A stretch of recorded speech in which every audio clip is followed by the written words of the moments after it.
이 시간 우리가 함께 은혜를 나누고자 하는 말씀의 제목은 기독교의 효도관이라는 말씀의 제목을 통해서 함께 은혜를 나누고자 합니다. 이맘때쯤이면 이제 늘 똑같은 말씀을 같이 나눕니다. 1년의 많은 날 중에 우리가 이 날을 매일매일 기억해야 되는데 부모님의 그 아름다움이 오늘 나를 있게 하는 것이 우리 가슴 속에 새겨져야 하는데 늘 사람들은 잊혀져 버리고 그리고 부모님의 그 은혜를 까맣게 멀리할 때가 있습니다. 오늘 어버이 주일을 맞이하여 기독교 효도관, 이 기독교를 잘 모르는 사람들, 우리 기독교를 폄훼하며 욕을 하기도 하고 여러 가지 이유를 들고 효도가 없는 종교라고 합니다.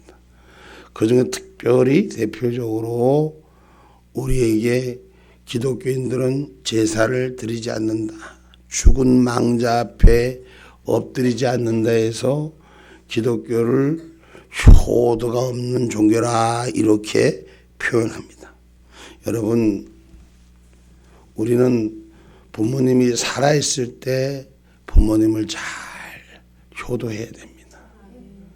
그래서 유학자 주자라는 사람은 주자 10회 중에 하나가 불효부모 사후회라는 말을 해요. 그게 뭐냐, 인생은 부모가 죽고 난 다음에 후회하고 산다.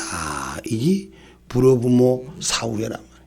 불효자는 부모가 죽은데 그때 효도하겠다고, 그래서 이 땅의 사람들이 죽은 망자 앞에 절하지 않는다고 그렇게 해서 이 기독교를 폄훼합니다.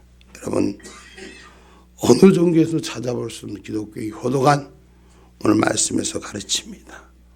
그래서 우리 하나님께서는 가장 먼저 하나님을 사랑하라 가르치시고, 그 다음에 바로 우리 사람의 질서에서 제일 첫 번째 부모를 공경하라는 것이 성경의 가르침입니다.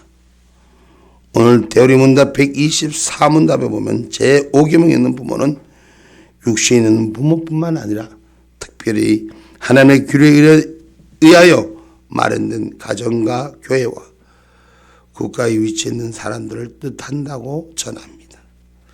여러분, 먼저 우리가 가정에서 효도해야 할 사람이 누구냐? 바로 부모님입니다. 날 낳으시고 기르신 부모님입니다. 성경에서는 아버지란 말이 그 뜻을 넓게 사용하고 있습니다. 날 낳아준 부모님은 아버지가 아니라 그 아브란 히브리어로 말하면 아부라고 하는데 참 우리말하고 비슷한 말이 많이 있죠. 아버지란 말을 뜻을 갖고 있으며 창세기 28장 13절에는 할아버지라는 뜻도 가지고 있습니다. 한번 읽어볼까요?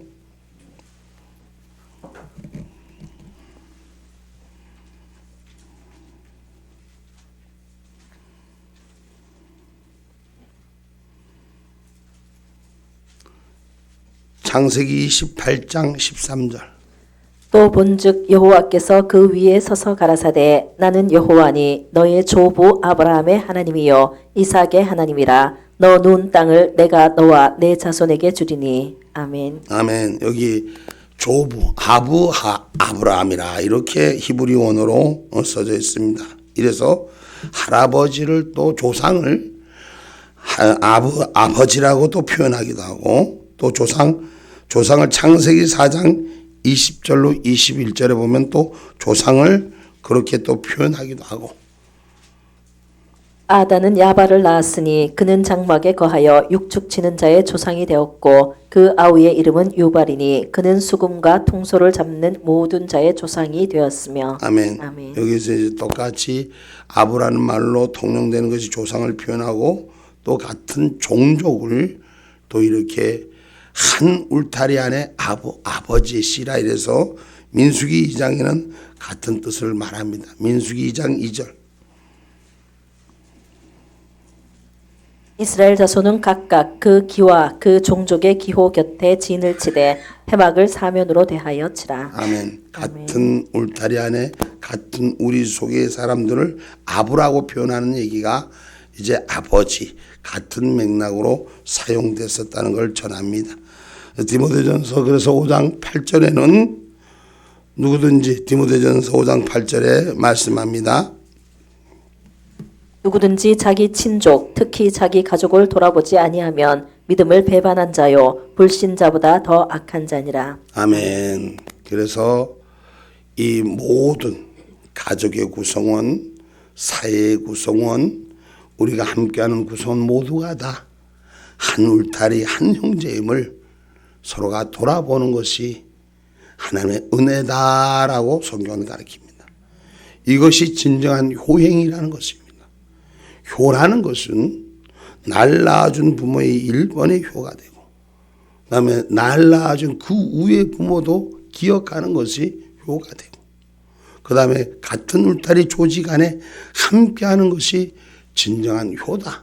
그래서 다른 사람보다도 먼저 내 가까이 있는 가족들을 돌볼 수 있는 은혜가 있어라. 다시 말하면 남한테는 잘하면서 내 가족을 돌보지 못한다면 악한 자니라 이렇게 표현한 것입니다. 그래서 기독교는 가족을 잘 돌보고 잘 섬기고 함께하라고 가르치는 것이 기독교의 교훈인 줄 기억하기를 주님의 이름으로 축복합니다. 그래서 교회 안에서도 우리가 효도해야 할 사람이 있어요. 이스라엘 왕 요아스는 하나님의 사람 엘리사를 아버지라 표현합니다. 열왕기하 13장 14절 말씀.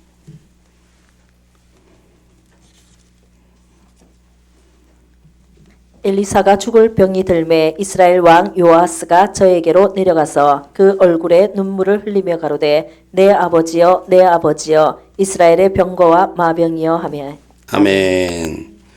오늘 그렇게 요아스가 왕이 하나님의 사람 선지자를 찾아가서 그렇게 고백하는 일을 볼 수 있습니다. 또 바울이 목회한 교인들과 관계를 아버지와 자식 간에 이렇게 표현하는 부분이 고린도전서 4장 15절로 말씀합니다. 그리스도 안에서 1만 스승이 있으되 아비는 많지 아니하니 그리스도 예수 안에서 복음으로써 내가 너희를 낳았음이라. 아멘. 복음으로 자녀를 낳았다. 오늘 우리 성도님들이 부족한 종에게 아름다운 목소리와 아름다운 꽃을 전해준 것처럼 이렇게 한 울타리의 부모와 자녀의 관계로 이렇게 표현하는 얘기. 또 갈라디아서 4장 19절의 말씀입니다. 나의 자녀들아 너희 속에 그리스도의 형상이 이루기까지 다시 너희를 위하여 해산하는 수고를 하노니. 아멘. 나의 자녀들아 너희 속에 그리스도의 형상이 이루기까지 다시 너희를 위하여 해산하는 수고를 하노니. 오늘 영접한 자 그 이름 안에 예수 그리스도가 그 형상으로 세우기까지 목사님은 눈물로 기도하고 말씀으로 인도하고 행함으로 본을 보이고 나를 또 죽이고 또 죽이고 해산하는 고통으로 낳았는데 또 제대로 안 낳아서 또 해산해. 또 해산해야 돼. 눈물로. 나는 여성은 아니지만 자녀를 낳는 게 해산하는 고통이 뭔지 쪼매는 알아. 한 사람 한 사람 변화되기가 얼마나 힘드는지 내가 사도 바울 같이는 몰라도 그저 사람들 많이 내가 그렇게는 못해도 한 영혼 사랑하고 붙들고 새롭게 세우려고 그렇게 기도로 엎드려지고 나를 깎아내리고 나를 쳐 죽이고 아버지 오늘도 난 죽습니다. 이러고 나를 살아요.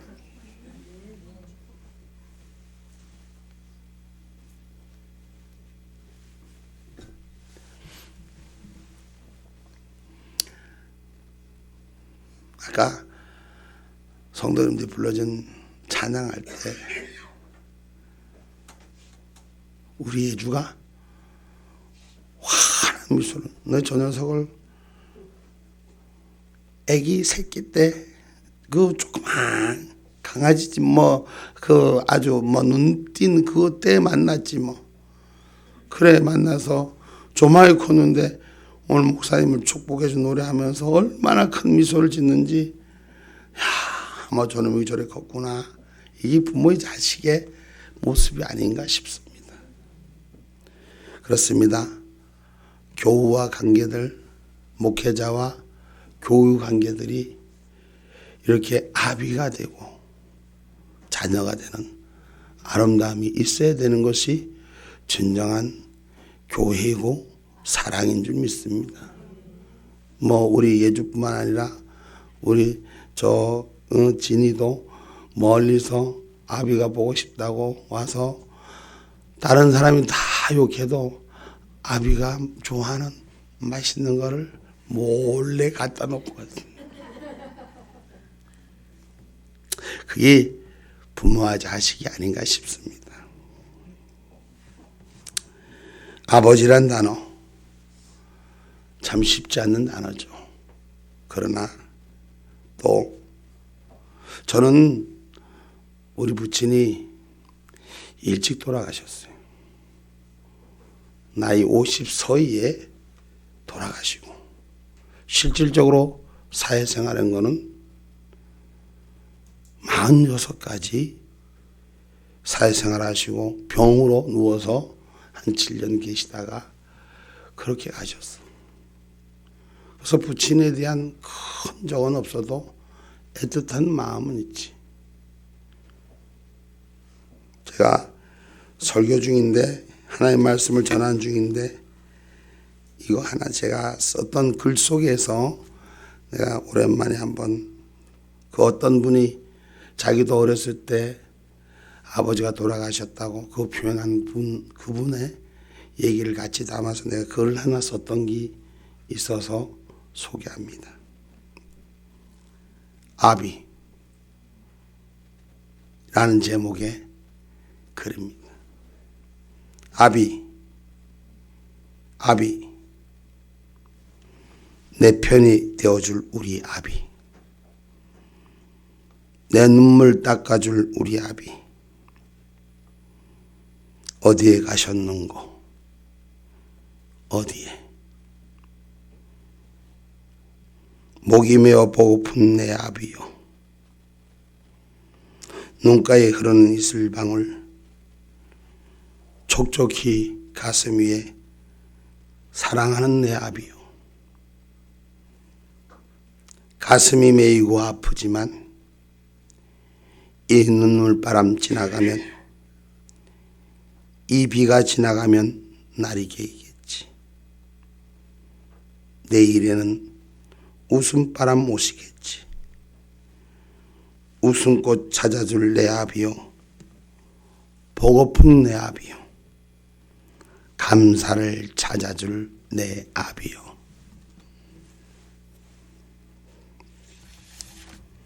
졸작을 소개했습니다. 아비가 그리워 싶은 마음에 몇 자를 써봤습니다. 여러분, 아버지란 단어 우리 일반 속에 여러 가지가 있습니다. 우리가 사회에서도 국가에서도 받들고 섬겨야 될 분들이 있다는 것입니다. 이 아버지란 단어는 일반 노인들에게도 우리가 섬겨야 될 것이라고 디모데전서 5장 1절로 2절에 말씀합니다.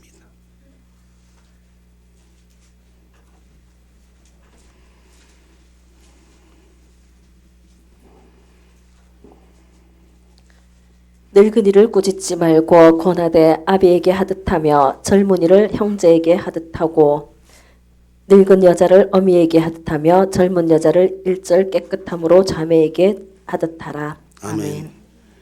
나이 드신 어르신을 잘 공경하라는 것입니다. 우리가 주변에 특별히 교회 안에서 어르신들을 잘 대하는 선한 아름다움이 있기를 주님의 이름으로 축복합니다. 국가인 통치자 왕에게도 사용됐으며 엘리사는 그의 스승 엘리야에게 아버지라고도 열왕기하 2장 12절에 말씀하고 있습니다.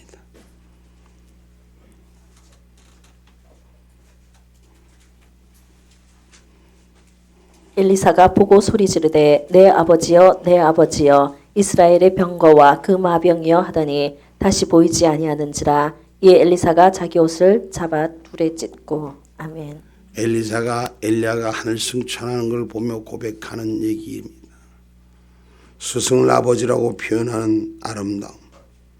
또 성경에 보면 나만 장군의 종들이 그들의 상전을 아버지라고 부르는 대목도 열왕기 5장에 기록되어 있습니다.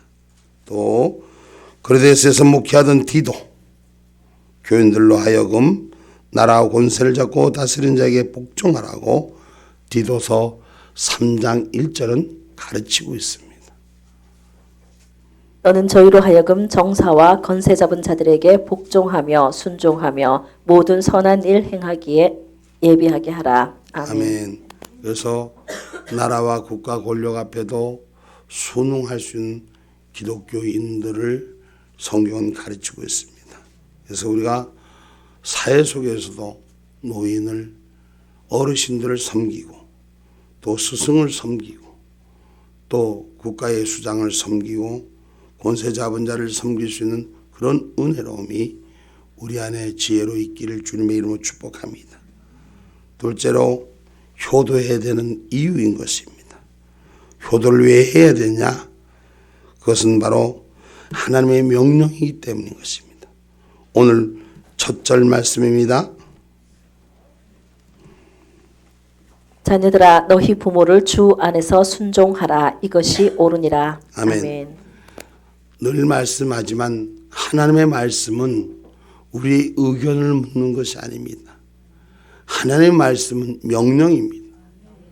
지키라고 내리는 말씀입니다. 말씀을 해석해서 공부하라고 하는 것이 아니라 말씀을 받고 순종하라고 가르치는 것입니다. 신명기 5장 16절입니다.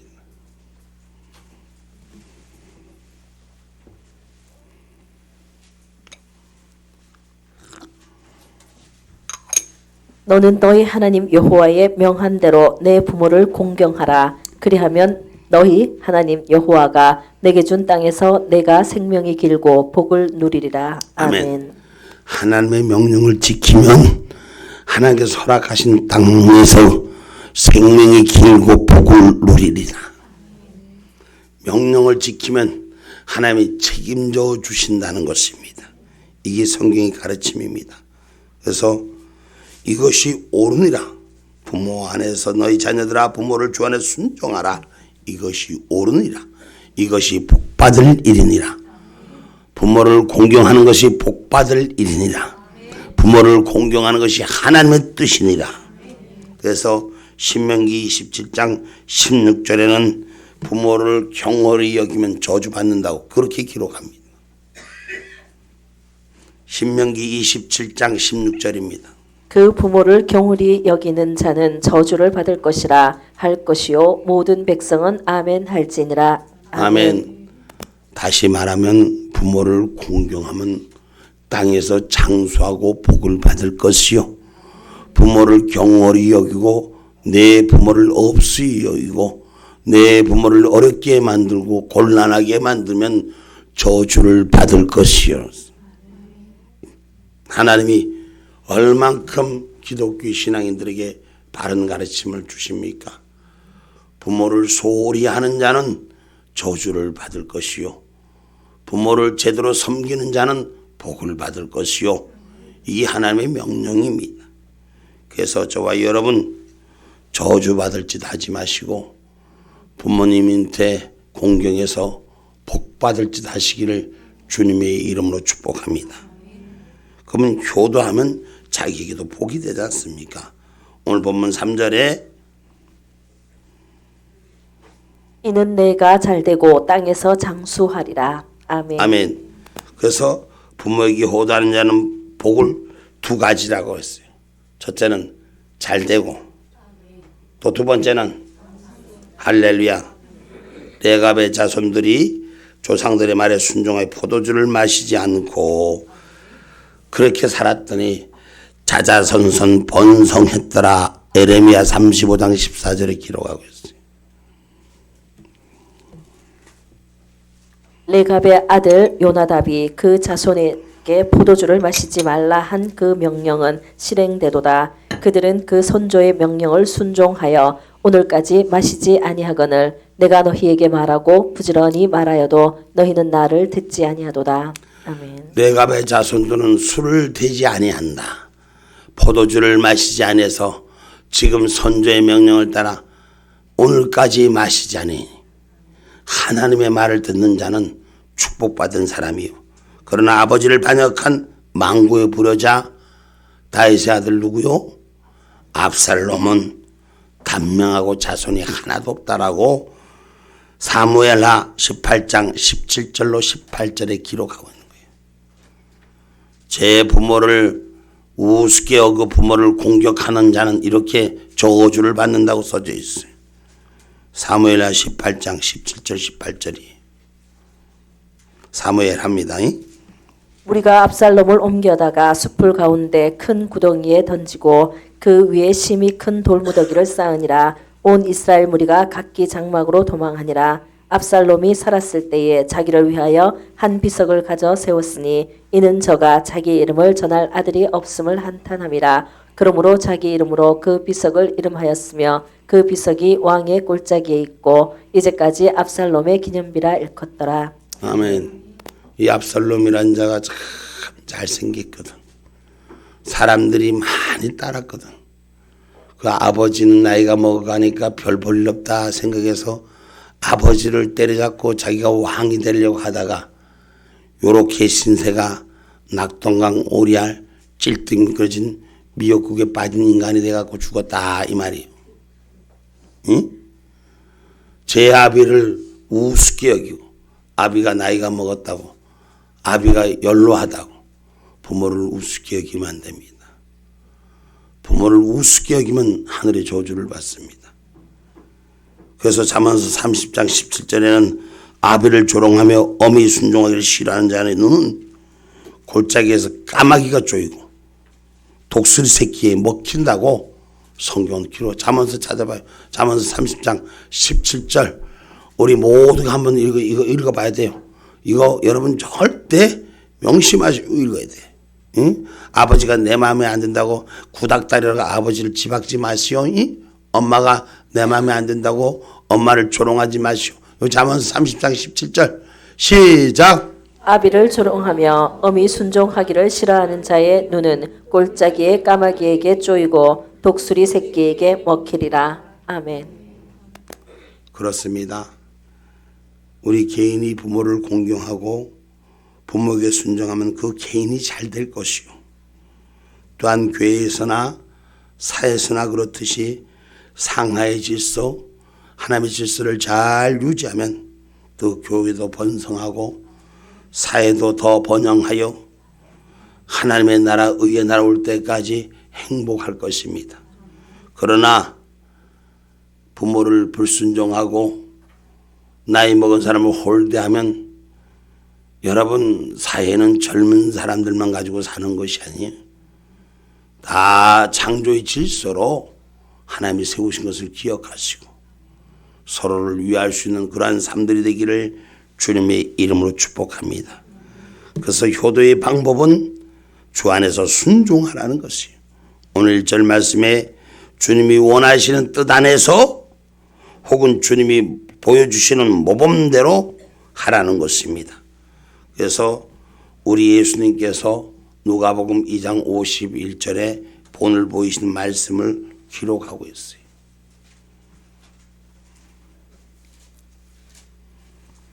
예수께서 한 가지로 내려가사 나사렛에 이르러 순종하여 받드시더라. 그 모치는 그 모든 말을 마음에 두니라. 아멘. 아멘.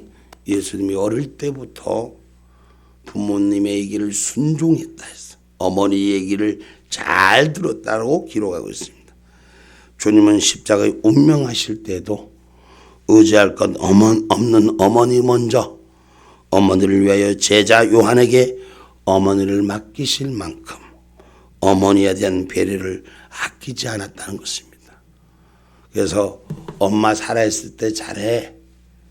엄마를 불러보고 있을 때 잘해. 우리 성도님들, 응?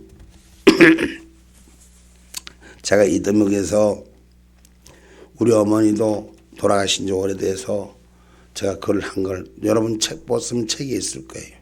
또 한번 읽어드릴게요. 어머니, 문득문득 아련히 밀려오는 보고픈 어머니. 미루석에 방황하던 인생, 길잡이로 눈이 되어주셨던 어머니. 당신의 희생에 말없이 눈물이 되어 주었던 어머니. 그렇게 큰 사랑으로 무엇이든 채워주길 원했던 사랑. 자식 입에 따뜻한 밥 한 술, 만족하심에 눈물로 움켜진 배를 채워가신 어머니. 허기진 삶의 고단함을 믿음으로 기다리시고 달래신 어머니. 어머니 사랑이 왜 그리 무겁고 짐이 되었는지, 불평하며 투덜대던 작은 가슴에 언제나 포근한 소망의 이불로 찾아와 주신 나의 생명의 어머니. 보고 싶어도, 매달리고 싶어도, 불러보고 싶어도 이제는 당신의 모습이 보이지 않네요. 어머니 주신 사랑 그립습니다. 어머니. 제가 이렇게 글을 썼습니다. 졸작입니다. 그러나 어머니한테 편지하고 싶은 마음이었습니다. 여러분, 어머니 계실 때, 엄마라고 부를 때 말 한마디 따뜻하게 전하세요. 그 어머니 돌아가신 뒤에 나처럼 불효자 돼서 아파하지 말고, 예수님이 어머니에 대한 배려를 아끼지 않았던 것처럼 우리도 그 부모님에 대한 기억을, 배려를 아끼지 않는 그런 은혜가 되기를 주님의 이름으로 축복합니다. 그래서 공경하라는 겁니다. 그래서 2절이 내 아버지와 내 어머니를 공경하라. 이것이 약속 있는 첫 계명이라고 말씀합니다. 그래서 출애굽기 20장 12절에도 부모를 공경하라고 했고, 공경이란 말은 본래 존경이란 뜻을 갖고 있습니다. 존경한다는 것은 어느 한마디 막대해서는 안 됩니다. 편하다고 쉽다고 엄마 어떻게 하셨죠? 그렇게 하지 마세요. 부모님은 부모님이에요. 쉬운 게 아니에요. 존경의 대상이에요. 언어부터 고칠 수 있어야 돼요. 성경에 말씀한 대로 이 공경의 대상, 오늘 부모님이요, 왕이요, 노인이요, 또 주인 혹은 상전이요, 주인의 아들 등 여러 가지가 있습니다만 주의 종 그렇게 포함되어 있습니다. 그래서 종 칼빈이 말하기를 공경에는 존경과 순종과 감사가 포함된다고 말합니다. 성도님들 그렇게 공경하는, 존경하는 참 효자, 참 효녀들이 되시길 주님의 이름으로 축원합니다. 이제 말씀을 맺겠습니다. 기독교의 효도가는 한 가정뿐만 아니라 교회와 사회 속에서도 국가의 질서를 유지하는 데 가장 필요한 것입니다. 대한민국이 가장 많이 잃어버린 것 중에 하나가 효도관입니다. 그래도 이 나라는 옛날에 효의 나라, 그래도 효부효자를 상주던 나라였어요. 근데 언제부턴가 이 나라는 세상 말로 얘기한다면 상것들이 주인된 나라가 돼서 가정에 해코지를 하고 그런 불량아들이 엄청 많이 세워지는 이 땅을 볼 수 있습니다. 지나간 후에 후회하지 말고 부모님 살아계실 때 효도하시고 형제와 자매들이 살아있을 때 전도하며 참으로 행복이 무엇인지 내 형제가 고맙고 감사하고 그렇게 사랑을 주의 복음을 세워가는 우리가 되기를 부탁이 드립니다. 그 모든 일들이 여러분의 가정에 임하고 우리 교회에 임하여서 우리 교회가 금년 말에 하나님의 약속대로 100가정 우리가 만들 수 있는 은혜가 우리가 사랑으로 베풀 수 있는 능력이 교회 위에 우리 성도님들 가정 위에 삶이 임하시기를 주님의 이름으로 축원합니다. 아멘. 기도합니다.